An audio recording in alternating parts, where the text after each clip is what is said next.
As Michigan's deer hunters gear up for the season, the Department of Natural Resources says this year comes with new rules, new safety reminders, and a renewed push to protect the herd.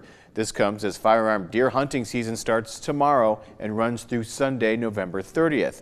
6 News reporter Sean Graney is here for you now live in our studio breaking down what hunters need to know before heading out. Good evening, Sean.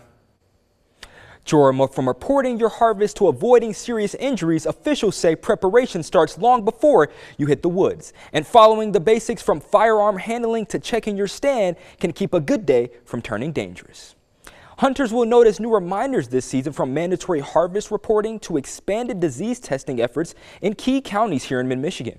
DNR officials say staying visible, staying connected, and staying alert can help prevent the most common hunter emergencies. They say new hunters are joining the ranks this season, keeping a long Michigan tradition alive as more families get back outdoors together.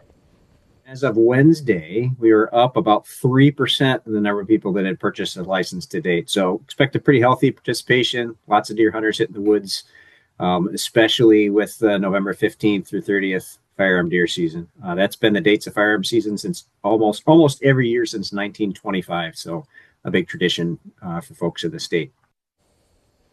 Rudolph says more new hunters also means a boost for local shops, license sales, and long-term conservation funding, all of which support the communities built around deer season. Jorma, back to you.